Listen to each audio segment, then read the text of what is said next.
선대위 회의를 시작하겠습니다. 최근에 저희 코로나 확진자 수가 점차적으로 늘어가서 국민들이 소위 건강과 생명에 대한 많은 위협을 느끼고 있고, 이 사태가 어느 기간 동안 더 지속이 될지를 아무도 지금 예견할 수가 없습니다.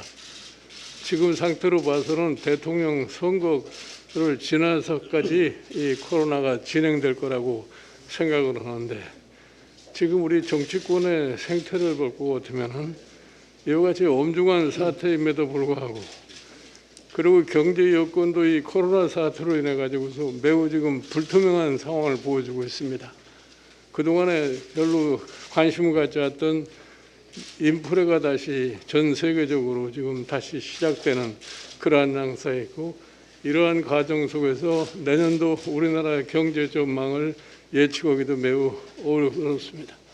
그리고 그동안에 현 정부의 부동산 정책의 실패로 인해서 국민들은 많은 지금 실망을 느끼고 있는 그런 사태입니다.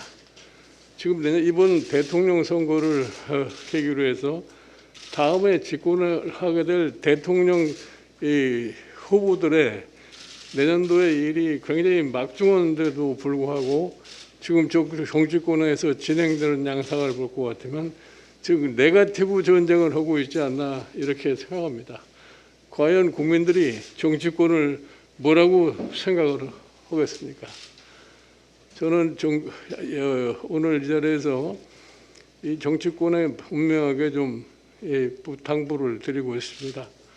지금 내년도 우리나라가 당면하고 있는 여러 가지 사태를 놓고 봤을 적에 지금 대통령이 출마하고 있는 후보들이 어떻게 그러한 문제들을 갖다가 직면해서 해결할 것인가, 이런 점에 포커스를 맞춰서 논쟁을 이룩해야지, 이제 더 이상 이 네거티브 전쟁은 좀 그만했으면 하는 그런 당부의 말씀을 드립니다. 지난주 우리 당 후보인 윤석열 후보께서 배우자에 관련된 사항에 대해서 나름대로의 사과를 갖다가 국민들에게 얘기를 했습니다. 물론 다소 부족한 점이 있었는지 모르겠습니다만은, 윤석열 후보는 분명하게 본인이 그동안에 주장하는 소위 공정과 상식이라고 하는 것을 모든 사람에게 적용될 수밖에 없다고 하는 것을 분명하게 얘기를 했습니다. 저는 이러한 점이 앞으로도 계속 지켜질 거라고 이렇게 생각을 합니다. 만약에 그 사과가 어느 정도 소위 불충분하다고 생각해서 국민들 여러분들께서 더 이상 새로운 것을 요구하신다면은 저희 당은 겸허하게 거기에 대해서 순응할 그런 자세를 가지고 있습니다. 저는 민주당에 대해서 한 가지 말씀을 드리고 있습니다.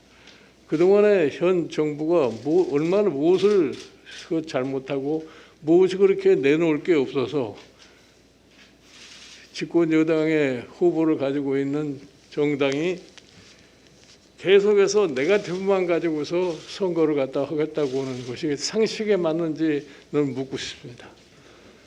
저는 최근에 이재명 후보의 얘기를 볼 것 같으면 현 정부의 정책 자체를 갖다가 어느 측면에서 볼 것 같으면 부정하는 그러한 얘기를 많이 하고 있습니다. 특히 이 세제와 관련해서 재산세제에 대한 근본적인 인식이 있는지 없는지 모르겠습니다만은, 후보는 후보대로 또 이 대통령 선거를 돕는 다른 곳에서는 후보는 재산세를 관련해서 선심을 얻기 위해서 무슨 공시지가를 동결하고 재산세 자체를 동결한다고 얘기를 해. 다른 한편에서는 국토보유세를 도입을 해가지고서 투기로 발생하는 이윤을 모두 다 흡수하겠다고 이러한 얘기를 하고 있습니다. 과연 이재명 후보의 소위 재산세에 관한 기본적인 입장이 무엇인지에 대해서 이해가 잘 가지 않습니다. 저희 후보도 곧 그 문제에 관해서 입장을 갖다 표명하려고 생각합니다만은, 그동안에 이 정부의 부동산 정책이 무엇 때문에 실패를 했고, 그리고 그러한 부동산 정책이 국민들에게 어떠한 분노를 야기시켰고, 그와 같은 것을 우리가 지난번 서울시장 보궐선거에서 결과로다가 우리가 확인한 바가 있습니다. 그래서 저는 다시 한번 말씀을 드리는데 이제는 좀 네거티브 전쟁은 그만하시고 실질적으로 국민의 소위 민생과 우리나라 경제의 앞날을 위해서 각 후보들이 어떠한 주장을 내걸고 경쟁을 하는지 이 점에 좀 몰두해야 되지 않나 이렇게 생각합니다. 그리고 우리 국민의힘의 선거대책위원회에서 금주서부터 이 코로나 사태에 대한 특별위원회를 가동을 해서 그 특별위원회는 이 후보가 직접 주재를 하면서 이끌어갈 예정입니다.